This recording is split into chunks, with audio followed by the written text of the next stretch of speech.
Amados irmãos, irmãs, vamos abrir as nossas Bíblias aqui em Apocalipse, capítulo 8. Com a ajuda do Senhor nós vamos estudar hoje sobre a quarta trombeta.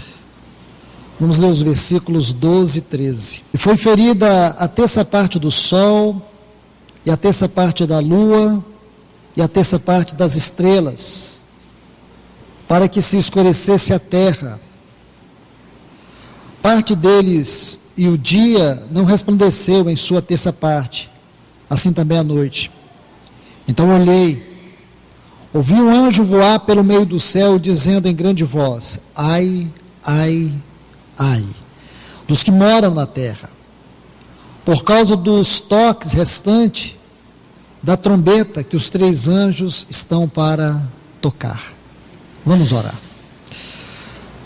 Amado Deus e Pai do nosso Senhor e Salvador Jesus Cristo, a Ti seja a honra, a Ti seja a glória, a Ti seja todo o louvor. Estamos reunidos mais uma vez em Teu grande nome, pedindo que o Teu Espírito Santo traga inspiração na Tua palavra aos nossos ouvidos, porque queremos ouvir Tua voz. Senhor, nós não queremos ouvir conhecimento, nós queremos revelação da Tua palavra. Queremos que esta palavra nos toque, que esta palavra nos transforme, que esta palavra venha mudar a nossa vida. Mais uma vez, ó Deus, vem fazer a Tua obra entre nós. Vem aqui, Espírito Santo, e passeia entre nós, com a Tua sabedoria, com o Teu poder, com a Tua revelação, com a Tua vida. Nós Te clamamos em uma só voz, no nome de Jesus. Amém. Meus amados irmãos, vamos atentar para mais um ponto do nosso estudo, ou mais um tema do nosso estudo sobre as 7 trombetas. E nós vamos ver aqui esta quarta trombeta. Amados, nós não podemos perder de vista a grandeza do livro de Apocalipse. Esse é um livro de revelação. Quero colocar, aliás, repetir, porque eu já falei sobre isso, mas para vocês guardar. Este livro, nós podemos aqui ver 4 pontos sobre eles, ou sobre ele. Primeiro, este é um livro de revelação. A palavra que abre esse livro é revelação. O que significa que neste livro Deus quer revelar.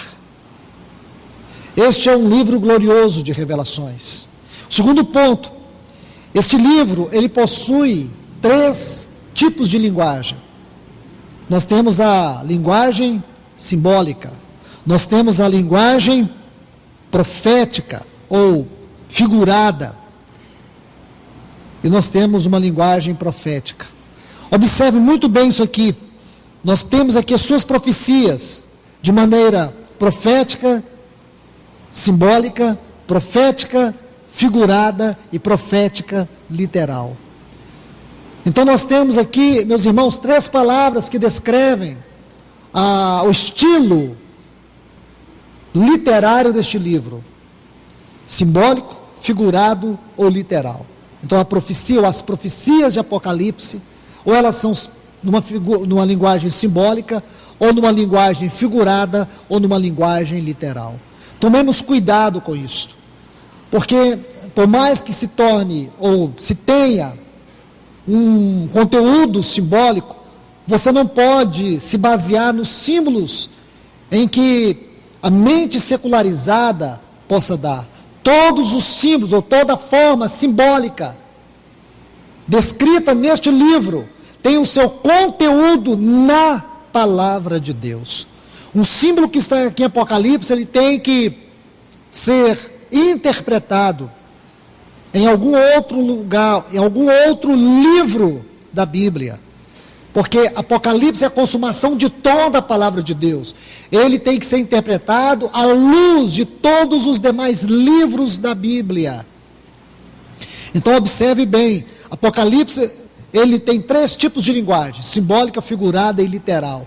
O segundo ponto, ou o terceiro ponto, me perdoe, este é um livro autoexplicativo, é um livro que se auto-interpreta. Preste atenção nisso, irmãos. Não vamos tentar interpretar Apocalipse fora de Apocalipse.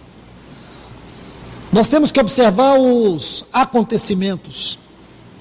E quando você olha, realmente, existe uma convulsão social na Europa. Algo que está deixando o mundo inteiro estarrecido. Nós temos visto o poder destrutivo da pornografia, da promiscuidade, como que uma avalanche cobrindo toda a terra. Nós vemos rumores de terras, de terremotos, rumores de avalanches. Nós vemos muitos acontecimentos à nossa volta. Mas espere, irmãos, procure interpretar isso à luz da palavra de Deus. Procure ver isso no contexto da palavra de Deus, para que nós não venhamos interpretar Apocalipse com a mente natural. Nós temos que interpretar Apocalipse com a ajuda do Espírito Santo. Este livro é autoexplicativo, ele é autointerpretativo. E por último, em quarto, um princípio muito importante: quando você toma qualquer versículo da profecia deste livro, essa profecia, ela traz consigo outros versículos. Muitas vezes, versículos que estão em outros livros, em outras passagens bíblicas. Então, o nosso papel, com a ajuda do Espírito Santo, é configurar esses versículos em Apocalipse. Se você observar esses quatro pontos, você não terá nenhuma dificuldade de entender a revelação deste glorioso livro. Agora, amados irmãos e irmãs, vamos voltar os nossos olhos para esses 2 versículos aqui, versículos 12 e 13 do capítulo 8 de Apocalipse. Aqui nós temos que ver um princípio que eu não posso deixar de falar para vocês. Anote isto.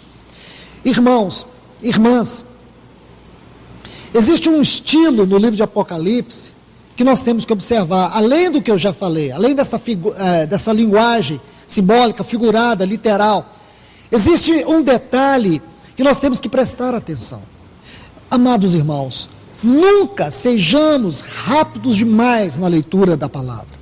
Às vezes, para você estudar um capítulo, uma porção de um capítulo, demora-se dias, demora-se meses, demora-se ano. Então vamos ser mais cuidadosos. Veja, quando você estuda o livro de Apocalipse, eu quero chamar a atenção de vocês aqui por 2 motivos. O primeiro eu vou colocar agora, o segundo eu vou colocar daqui a pouco, se o Senhor permitir. Veja isso.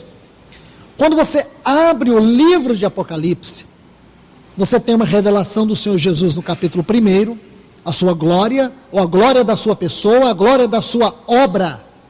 Então ali nós temos uma revelação da glória da pessoa e obra do Senhor Jesus. Podemos dizer que aquele capítulo 1, ou que este capítulo 1 de Apocalipse é uma revelação da gloriosa pessoa do nosso Senhor Jesus, do nosso Senhor Jesus glorificado. Mas quando você lê os capítulos 2 e 3, você vai ter 7 cartas às igrejas da Ásia. Se você examinar cuidadosamente estas 7 cartas, você vai perceber que estas 7 cartas, elas estão divididas em 2 grupos. O primeiro grupo é constituído de 4 igrejas: Éfeso, Esmirna, Pérgamo e Tiatira. Se você observar cuidadosamente, você vai ver essas 4 cartas de um lado, e você vai ver 3 cartas de outro: Sardes, Filadélfia e Laodiceia. Então nós temos 3 cartas de um lado e temos 4 cartas de outro. Observe isso com muito cuidado, irmãos. Por que eu estou colocando isso para vocês? Nós vamos entender isso também com as trombetas. Porque nós temos 7 trombetas e essas trombetas estão divididas em 2 grupos. Prestemos atenção nisso. Veja esses capítulos 2 e 3. Observe bem. Primeiro, Éfeso, Esmirna e Pérgamo. Éfeso, Esmirna e Pérgamo. Me desculpe, não são 4 e 13, são 13 e 4. Por que 13 e 4? Porque se você lê Sardes, se você lê Tiatira, se você lê Sardes, se você lê Filadélfia, se você lê Laodiceia, você vai ver nessas 4 cartas, me perdoe uma correção aqui, você vai ver nessas 4 cartas a promessa da volta do Senhor. O que significa que nós podemos dizer que, profeticamente falando, em certo sentido, Éfeso, Esmirna e Pérgamo são igrejas que já passaram. Agora, no caráter profético restrito, Tiatira, Sardes, Filadélfia e Laodiceia são descritas ali, profeticamente falando, as igrejas que estarão aqui no tempo da volta do Senhor. Porque o que significa Tiatira? Tiatira é uma igreja carnal. Lembre-se de Tiatira, uma igreja doente, uma igreja que ela tem descrita na sua profecia Jezabel. O Senhor diz que ele prostra e coloca de cama esta igreja de Tiatira. O nome Tiatira significa sacrifício de perfume, porque ela fala da carnalidade, fala da sensualidade. Depois nós temos Sardes. Sardes, a palavra é remanescente. Dentro do período histórico, deixe-me colocar isso de maneira mais didática ainda para vocês. Éfeso representa a igreja do 1º século. Esmirna representa a igreja que foi perseguida durante o reinado de 10 imperadores, isto é, do ano 64 até o ano 311, depois de Cristo, a igreja foi perseguida por 10 imperadores. Isso é descrito nesta carta de maneira profética, na carta à igreja de Esmirna. Então veja isso, ela representa aquela igreja que sofreu, aquela igreja que participou participou daquele tempo de grandes perseguições. Aí depois, nós temos Pérgamo. A palavra Pérgamo, gamo, casado, super, uma igreja casada com o mundo. Foi quando, a partir do ano 312, com o Édito de Milão, com o fim das perseguições, a igreja, ela casa com o Estado, quando Constantino, imperador romano, se autodeclarou cristão. E a partir daí, a igreja passou a receber favores do império. Então a igreja de Pérgamo está aqui, representada na história. E esse tempo vai até o ano 500, quando entra Tiatira. Do ano 500 até o ano 1500, a igreja viveu o tempo denominado pela história a Idade das Trevas, 1000 anos. Isso que eu estou falando para vocês está contido nos livros de história. Então nós temos aqui a profecia e a história. Preste atenção nisto. Meus irmãos, 1000 anos de trevas. Qualquer livro de história vai te mostrar isso. 1000 anos de trevas. Esse é o tempo de Tiatira. Quando a igreja esteve doente, enferma, ela se tornou uma Jezabel. Aí depois houve o movimento da reforma, com Wycliffe, John Hus e Martinho Lutero. E aí, a partir de Martinho Lutero, nós temos o quê? O movimento da reforma. Por isso Sardes significa os remanescentes.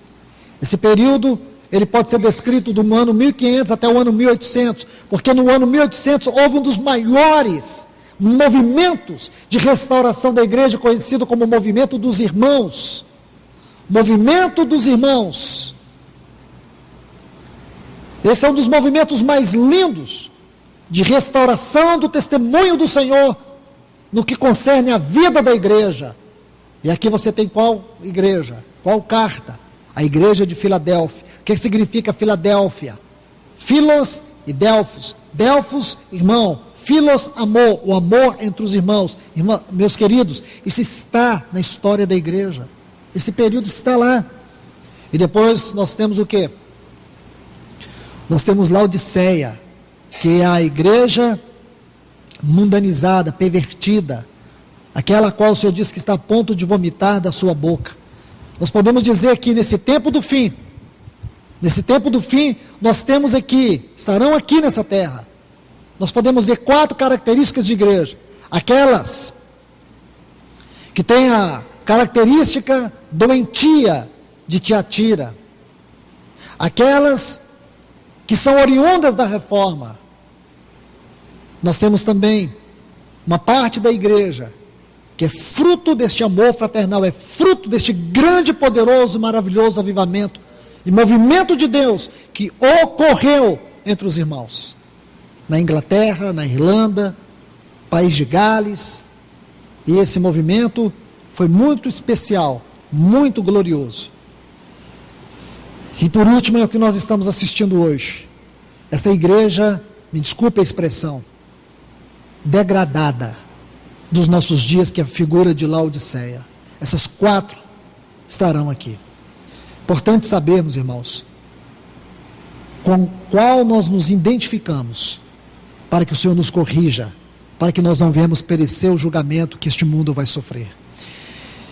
Agora, por favor, vamos lembrar do capítulo 6 do livro de Apocalipse. Você sabe que o capítulo 6 do livro de Apocalipse começa com a abertura dos selos, são 7 selos. Então aqui nós vamos entender a questão das trombetas e a questão dos selos, mas especialmente, olhe para o capítulo 6. O capítulo 6 começa primeiro com 4 selos. Os 4 primeiros selos são os 4 cavaleiros do Apocalipse, descrito aqui nestes selos do capítulo 6. Então nós podemos dividir os 7 selos em 2 grupos. Primeiro grupo, um grupo de 4, depois um grupo de 3. Esses 3 últimos selos, aí você começa a entender, compreender que há uma divisão, isto é, esses 4 selos, os 4 cavaleiros, eles descrevem esse período que começa com o nosso Senhor até agora. Aí depois nós teremos os 3 últimos selos. O 5º selo, a resposta para ele está no capítulo 16 de Apocalipse, porque o 5º selo são os mártires clamando a Deus que faça justiça pelo seu sangue derramado. Aí a Bíblia diz que na 3ª taça, no capítulo 16 de Apocalipse, Deus vai julgar este mundo por causa do sangue dos mártires. Aí depois, preste atenção, temos o 6º selo. O 6º selo começa no versículo 12 com um grande terremoto. Um terremoto com consequências cósmicas. Aí depois deste versículo 12, aí nós entramos para o capítulo 7, aí nós temos o 7º selo. E o 7º selo, ele tem um conteúdo que são 7 trombetas.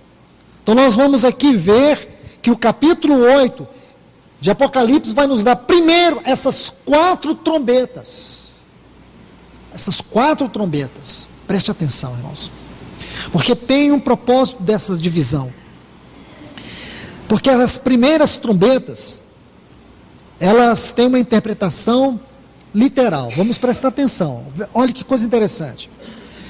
Nós vimos as primeiras trombetas. Observe bem. Quando você olha aqui no versículo 7, a primeira trombeta é uma chuva de granizo. Isso aqui é literal. Vai acontecer. Nós já estudamos sobre isso. Já houve um acontecimento desse. Lá em Êxodo capítulo 7, houve um acontecimento. Quando Deus tirou o seu povo do Egito, houve um acontecimento assim. Houve uma chuva de granizo e Deus guardou o seu povo. Aí depois, no versículo 8, nós temos a segunda trombeta. Quando fala que uma grande montanha ardendo em chama foi atirada ao mar. Essa segunda trombeta, ela está registrada também em Êxodo capítulo 7, a primeira praga. Isso também aconteceu lá no Egito, preste atenção. E a terceira trombeta, aqui no versículo 10 e 11, também é literal. Quando diz que o anjo tocou a trombeta, diz que caiu do céu uma grande estrela. A palavra estrela aqui vem do texto grego aster, da onde vem a palavra asteroide. Então fala de um grande asteroide que vai ferir uma terça parte das águas do mundo. Nós já estudamos esse assunto, não há nenhuma necessidade de voltar nele. mas é importante você ver isto, mesmo que de maneira panorâmica. O que quer dizer, irmãos? Por que eu usei todo este argumento para mostrar para vocês algo aqui? Qual o meu interesse? Veja, se esses grupos, eles são didaticamente colocados por Deus aqui para nos falar algo, então segue-se um princípio de ordem, de lógica. O que quer dizer? Que se essas trombetas estão divididas também em dois grupos de 4 e 3, poderia ser também 3 e 4, mas a maneira como você vai olhar aqui, como o Espírito Santo dispôs aqui, fica muito claro que esta quarta trombeta é um acontecimento literal. Haverá sim trevas sobre a terra, porque este acontecimento também ocorreu no Egito. A 9ª praga do Egito também teve a mesma característica deste acontecimento que está por vir. Agora, por favor, meus irmãos, vamos observar um detalhe aqui. Olha o versículo 13, porque é algo significativo aqui. Porque aqui nós vemos uma demonstração do poder de Deus de maneira tremenda, e o seu objetivo não é simplesmente condenar este mundo e julgar este mundo, mas também levar os homens ao arrependimento. Quero que você note este detalhe. O objetivo de Deus não é simplesmente exercer o seu juízo sobre este mundo pervertido, mau, cruel, abominável. Mas o objetivo do juízo de Deus é levar o homem ao arrependimento. Observe o versículo 13. Então ouvi um anjo, capítulo 8 de Apocalipse. Um anjo voar pelo meio do céu, dizendo em grande voz: ai, ai dos que moram na terra, por causa dos toques restantes da trombeta, que os 3 anjos estão para tocar. Amados irmãos e irmãs, nós sabemos que Deus vai julgar este mundo. Já temos estudado isto aqui exaustivamente. Temos visto por muitos textos, e os acontecimentos nos levam a ver isso mais claramente. Deus vai julgar este mundo. Aí aqui está uma palavra para os moradores. Qual o objetivo de Deus?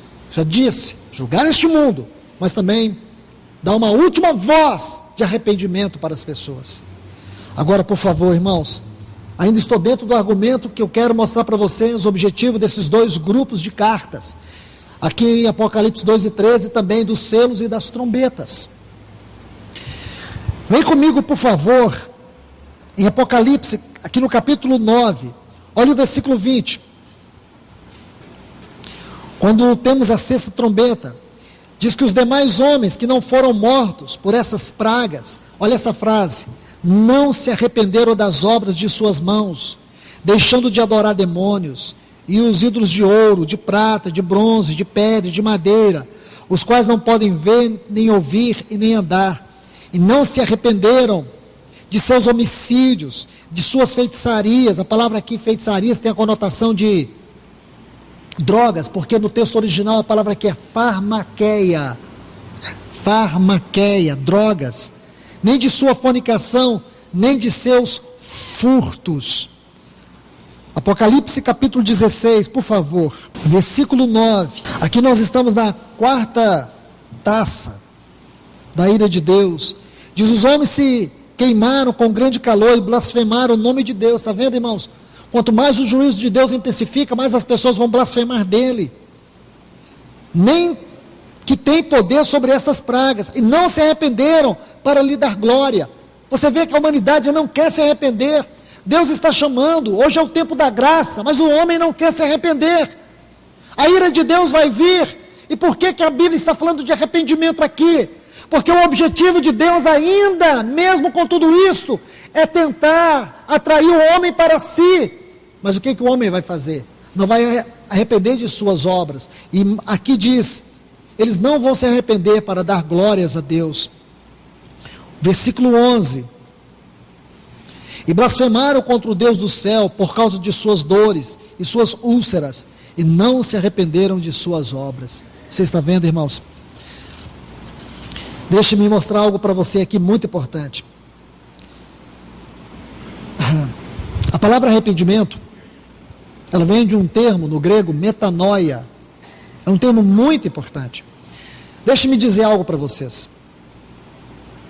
Se nós estudarmos apenas esse termo no livro de Apocalipse, vamos descobrir que esse termo é usado 10 vezes. Vou repetir.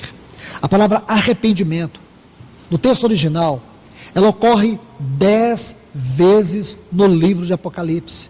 E é significativo, irmãos, muito significativo.